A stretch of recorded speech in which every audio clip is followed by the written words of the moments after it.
Hi there. We are continuing our series through Paul's letter to the church in Galatia called Always Good News. And the premise of this series is Paul refuting the false gospel of legalism. The gospel of legalism that says you can attain and maintain your righteousness not just by faith, but by works of the law. This is the gospel that the Judaizers were preaching to the church in Galatia. And Paul was refuting this false gospel with the true gospel of faith in Christ's finished works. That is, you are declared righteous because of your faith in what Christ has done for you. God gives Christ's righteousness to you when you believe in Him by faith. This is the whole premise of the book of Galatians, or Paul's letter to the churches in Galatia. So I want to kick off today's message with a question. What is your ideal church?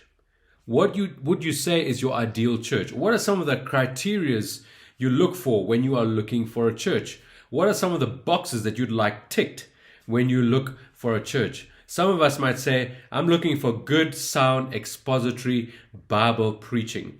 And if the preacher is a gifted communicator, then that's an added bonus as well. And that's not a bad thing. It's important to look for good, sound, biblical, expository preaching. Others of us would say, well, worship is important to me. Therefore, I look for a talented, competent, highly skilled worship team to lead me in worship because I appreciate worshiping God in song, and my worship of Him is very experiential in nature. So I look for a really good worship team when I'm looking for a church. Others of us might say, well, I'm looking for a church that has an influence in the community, a church that has missions in its forefront, that is outward focused, that is looking to reach the world for Jesus. And these are some of the criteria that many of us have when we're looking for the ideal church. And all of these things are good things, friends. All of these things are good things. But in and of themselves, they are not the end. They are the means to an end. Because in and of themselves, they should lead to something much, much greater and grander than this. And what I want to propose today, that what we should be looking for in an ideal church is a specific type of DNA, is a specific type of culture that is shaped by the gospel, that is formed by the gospel. And this is ideally what we should be looking for. And so sound biblical expository preaching, highly talented and skilled and anointed worship teams, missions and influence in the community are all means that should lead a church to have a specific type of gospel-shaped DNA and culture.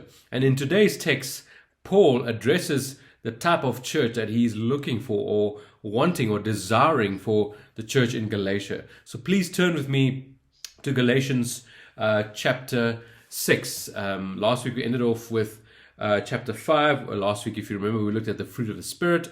And Paul carries on in verse 1 of chapter 6. So I'll be reading from the Christian Standard Bible. This is what he says.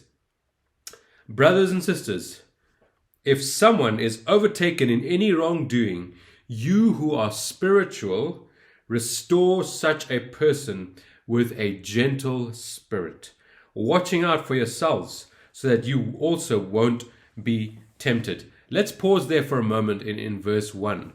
Paul here is talking about the propensity that many Christians in a church might be open to being overtaken by sin or by wrongdoing. He specifically uses that word overtaken. And the reason why he uses that is he's trying to highlight the deceitfulness of sin. Sin is so deceitful that it may take us by surprise. It might catch up on us. We might be caught unawares by sin. I don't know if any of you love watching the Olympic Games.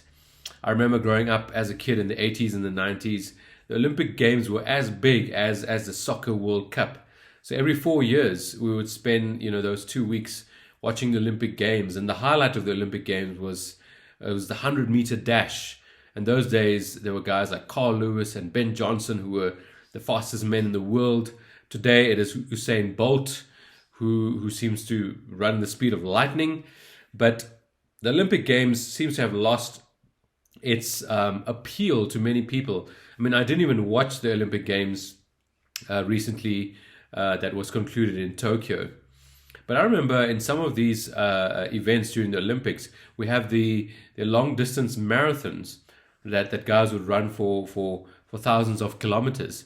And as it came to the last stretch, the guy who was leading would be leading for 20, 30, 40 meters, and he had a considerable lead. And so as he saw the finish line approach, he would start to relax a bit. He would start to lose focus of the finish line, and he would start looking around the crowds and start raising his hands and accepting the gold medal even before he had crossed the finish line, because he was so sure that he was going to win, because the second runner-up was quite far away from him. And so he would approach the finish line in this manner. But what he was not aware of was that the person behind him, the guy in second place, all of a sudden would build up speed in the last 20 or 30 meters or so, and they would start running fast. Somehow they conjured up the energy to run fast, and just at the very last second, the second runner-up would just pip the guy and take first place. And this guy, didn't see him coming at all. He would never saw the guy who was coming past him to overtake him, because he got lackadaisical. He slacked. He thought he was going to win for sure. This is what Paul means when he says overtaken by wrongdoing, that you're caught unawares because you're not aware of the deceitful nature of sin, that it kind of creeps up on you, that it's knocking on the door of your heart, and it catches you unawares and it overtakes you, and you are tricked, you are flummoxed. That word that Paul uses there for wrongdoing literally means someone who flirts with temptation, someone who thinks that just a little bit of a sin, just a little bit of a compromise, it's okay. I can get away with it because I'm a Christian, so if I can flirt with temptation and sin a little bit, it's fine. But this is where the problem lies. This is the danger of sin, is when we think it is harmless and then doesn't do anyone else any wrong. In May of this year, I was doing a wedding in Clarence for good friends of ours, and it was in this beautiful farm that was surrounded by mountains.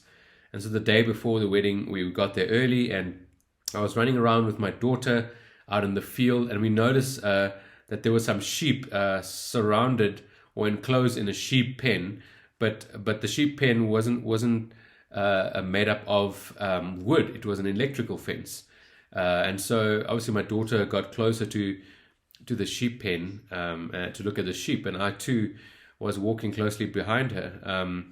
But it was an electrical fence, and I didn't think that it was on, and I didn't think it had a very strong current, and so subconsciously I sort of touched the electrical fence, and I got a shock, and I didn't realize that first of all it was on, and second that it had such a strong current flowing through it. This is what happens to someone who looks at something. They kind of know that it's dangerous, but they think, I can flirt with it, I can touch it, it's okay, it's not going to harm me. Another example is pornography. We know that it is a scourge of society, that has been a disease that has infected society for decades now. Porn is so accessible on your phone, and there's many Christians who think that pornography is harmless. They think that, 5 or 10 minutes every few days or once or twice a week, it's okay. It doesn't do me any harm. It's just entertainment, or it just satisfies me and gives me pleasure. But they don't know, or they're not aware that the more they watch these images, neural pathways are formed in your mind, and you start lusting not just after those people that you see on the screen, but after people that you see around you, because that's your avenue of pleasure. This is what happens to us, friends, when we flirt with sin a little bit, thinking that it really won't do us any harm. But before we know it, we are caught unawares, and it overtakes us and it overwhelms us. This is what Paul is talking about here. And so when such Christians find themselves in this position in the church, what should we do? What should we do? This is what Paul said in the text that we just read. He said, those who are spiritual, restore such a person with a gentle spirit, watching out for yourselves, that you also won't be tempted. So he asks, we should ask the question, who should intervene in this instance when a Christian is overtaken by sin or wrongdoing? What is their purpose of intervening, and how should they go about doing that? Well, first of all, who should intervene? Paul says here clearly that the spiritual ones should be intervening. What does he mean by the spiritual ones? Is he saying that there are some more uber spiritual Christians in the church that should be the ones who should intervene? Well, if we look at the context, last week we just finished talking about the fruit of the Spirit. So based on the context, Paul is actually saying those who are walking with the Spirit, who are displaying or exhibiting the fruit of the Spirit, are those who are walking empowered and anointed by the Spirit. And these are the men and women who should restore the Christian who has been overtaken by sin and overwhelmed by sin and wrongdoing.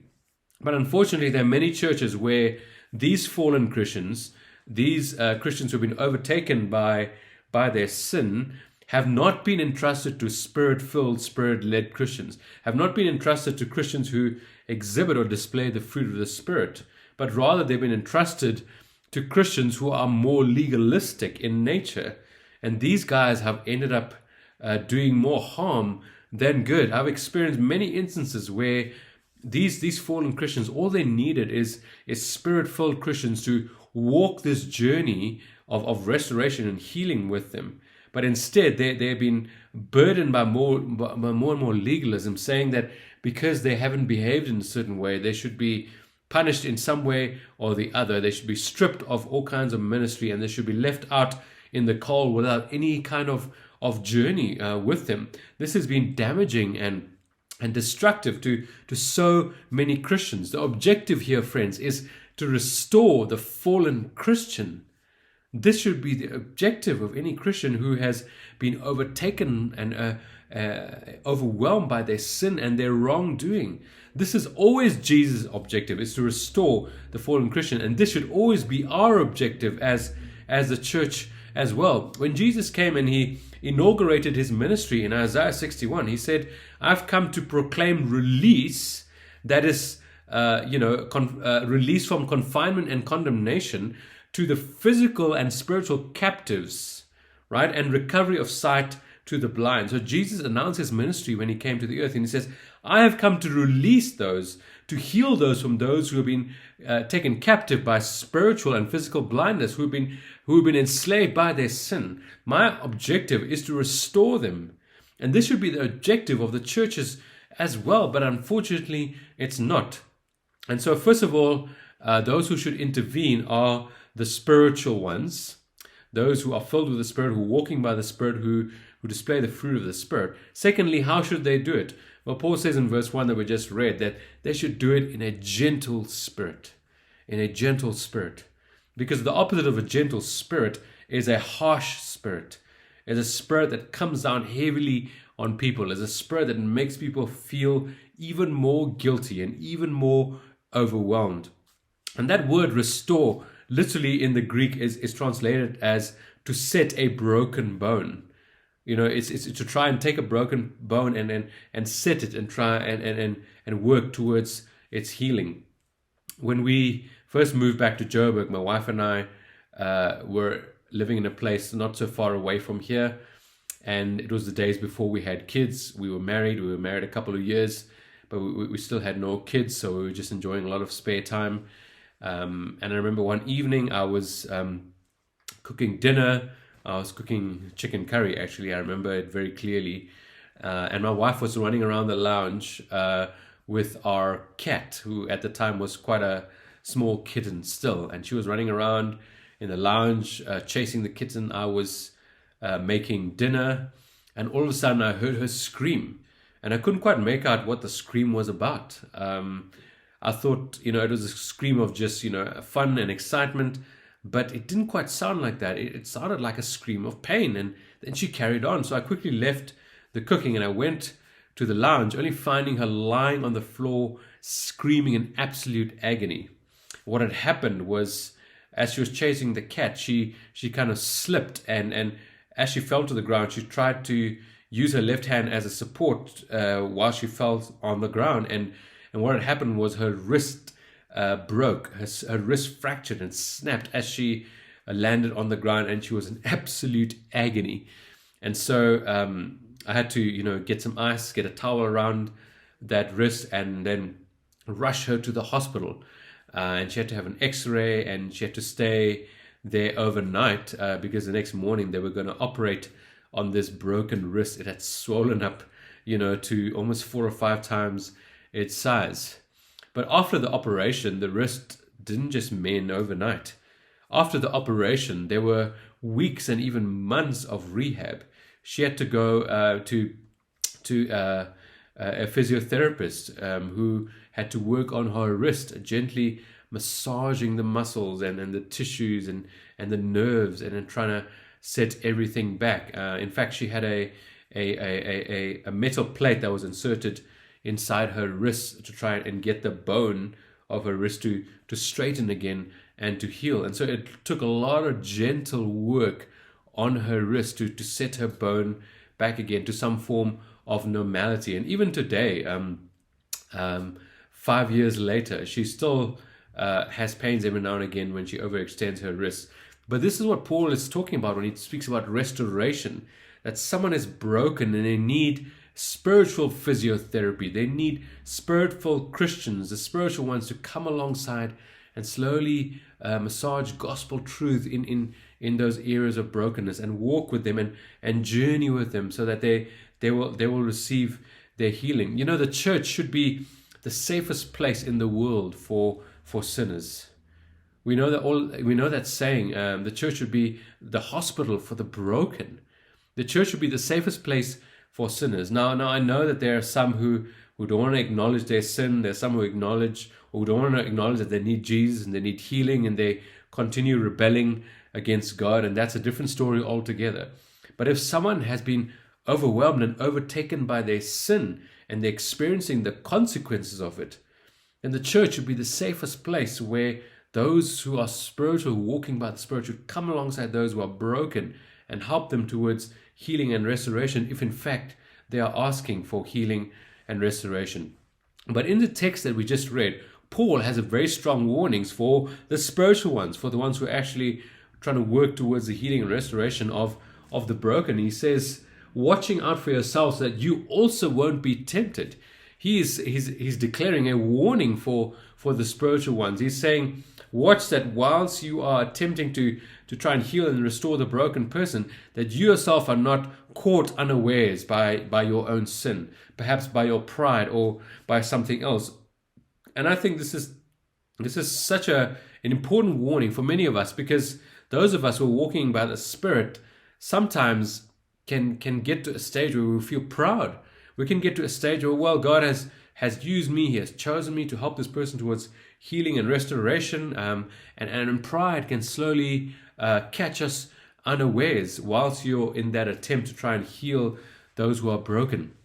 So we've obviously lived in a COVID world for more than a year and a half now, and we've had to readjust, all of us, the way that we live. And by God's grace, I haven't contracted COVID so far, even though I've been tested for COVID 3 times.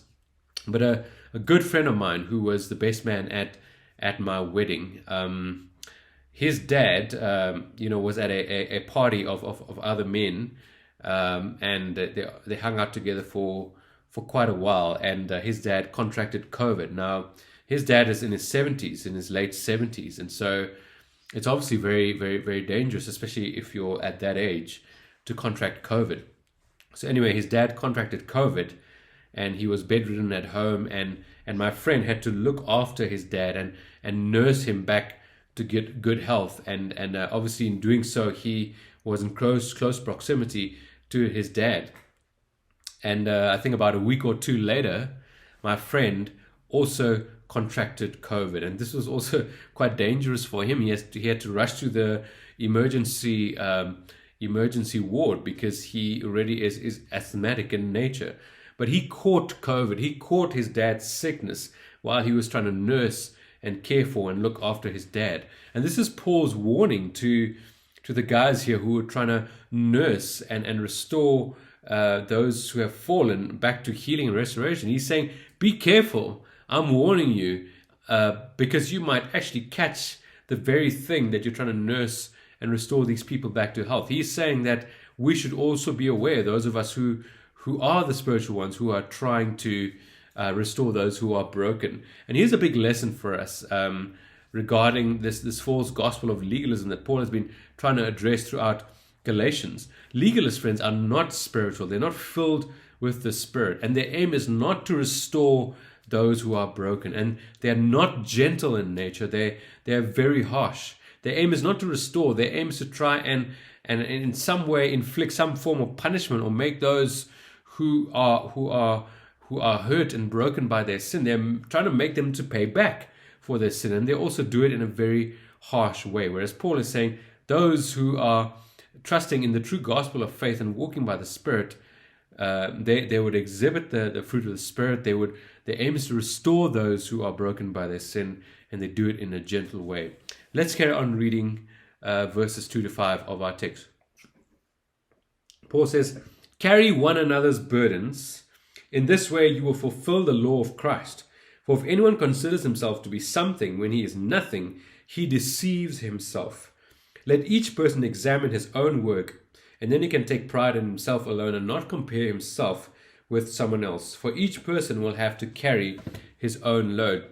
Here Paul is contrasting carrying one another's burdens versus carrying our own load. You see, those who have been overwhelmed and overtaken with grief and suffering by their own sin, those who are coming alongside them should come and restore them in such a way that they're actually alleviating and carry the burden that these people are experiencing, right? But at the same time, they're also meant to carry their own load. In other words, they have their own responsibility in their own lives that they must carry. So on the one hand, they're carrying the other person's burden in terms of their sin and their consequence of their sin, but they're also carrying their own load. And this is a heavy responsibility. And that word for burden literally means a heavy weight pressing on one, both physically and emotionally. It means that person is in grief and in misery because of their sin and the nature of their sins. And those who are filled with the Spirit must come alongside them and help alleviate that emotional grief or misery that they're feeling. But in some churches, unfortunately, this is not the case. But those who are suffering from their sin are actually condemned and they're not restored. I was in a church where the associate pastor's teenage son had impregnated his girlfriend, this teenage girl who was about 15, 16 years of age, and the pastor,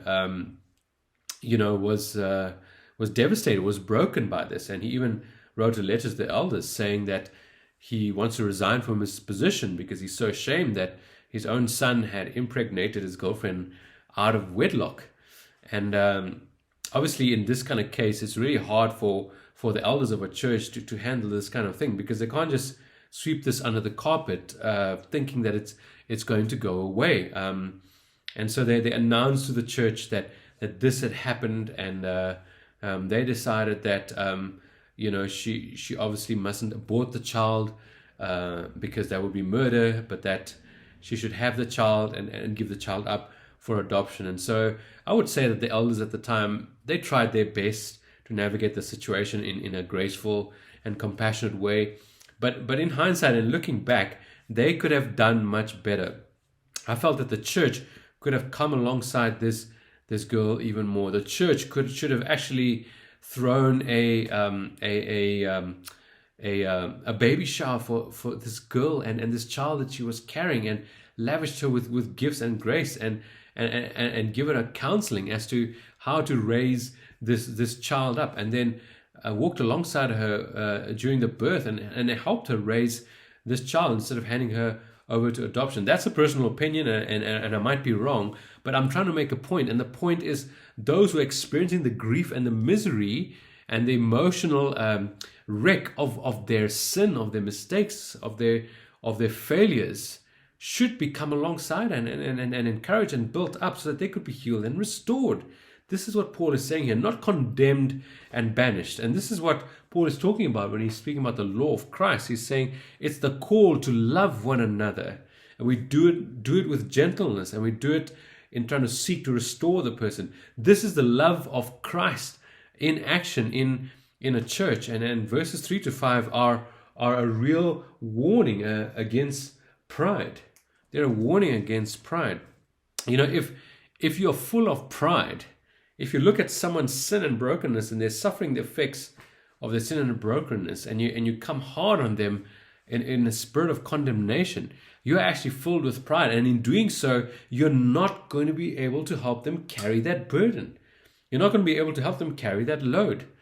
You know, just think about this. If you've got in your hands, in both your hands, 4 or 5 packets, heavy packets of groceries on both your hands, and you're carrying these heavy packets of groceries. If you see someone else carrying a heavy load of groceries, there's no ways you can go to them and say, may I help you carry your load or your burden? You cannot, because you yourself are carrying so much on your own. This is what Paul is saying here. If you are carrying so much pride, there is no way you can help someone else who are burdened by the effects of their sin. Only those who are walking in the Spirit, walking in humility, who are gentle, who are seeking to restore the brokenhearted, are called to walk alongside those who are broken. Because we have the natural tendency, friends, to sit in judgment, right? And this is what Jesus addressed in Matthew 5. He says, first, you should take the log out of your own eye before you seek to remove the speck out of your own eye. This is humility in self-assessment for the restorer.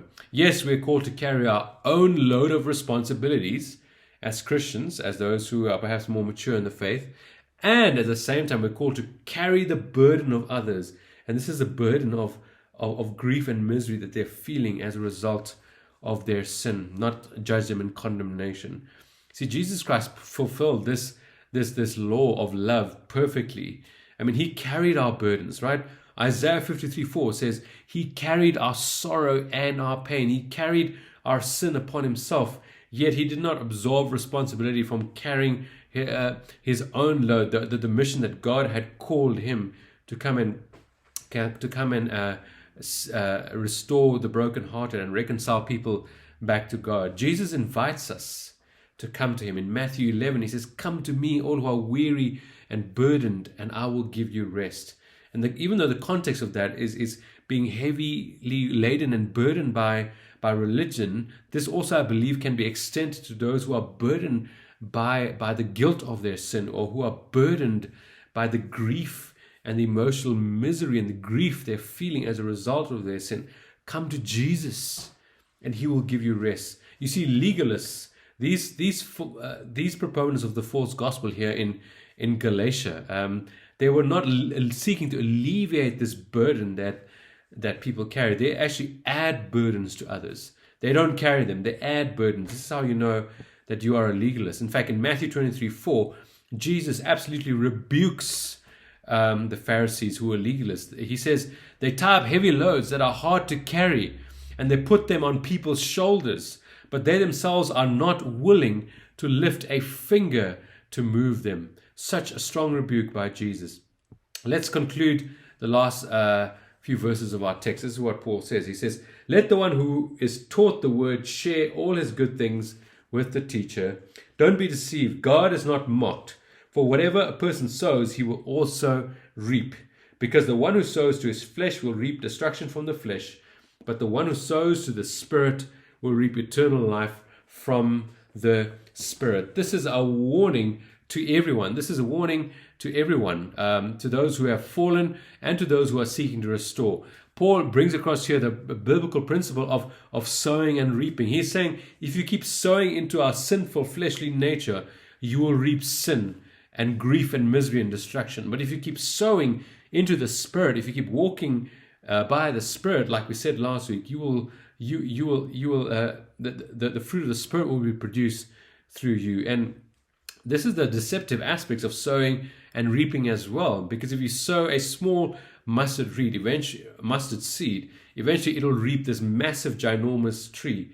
And so that the whole nature of sowing and reaping is you might sow something small. Like, for example, as I mentioned earlier, you might say, just watch a little bit of porn, it's okay. But what it reaps is something much bigger, much more destructive, because it can eventually destroy your relationships and your marriage and sever your relationship with God. And so we should be careful what we sow. This is what John Stott says about this. He says, every time you allow your mind to harbor a grudge or nurse a grievance or entertain an impure fancy, or you wallow in self-pity, we are sowing to the flesh. Every time we linger in bad company whose insidious influence we know we cannot resist, every time we lie in bed when we ought to be up and praying, every time we look at pornographic material, every time we take a risk that strains our self-control, we are sowing to the flesh. Paul is warning everyone here. The next thing about legalists is that they don't sow the seeds, right, into the Spirit. They're more interested in keeping rules. They don't sow seeds of love and gospel and grace into those who are broken. They rather just want them to keep the rules. And ultimately, this ends up being more destructive to people. Let's conclude the last two verses, verses 9 and 10. Let us not get tired of doing good, for we will reap at the proper time if we don't give up. Therefore, as we have opportunity, let us work for the good of all, especially for those who belong to the household of faith. Paul is saying here, let us not get tired of doing good, especially to those who have fallen, because of their sin. God has an appointed time for gospel fruit. We mustn't lose heart if we don't see immediate fruit. And this is the heart of a legalist. The heart of a legalist feels like they can just come and dump a whole load of rules and laws and condemnation on someone and feel like they should just automatically be healed and be restored.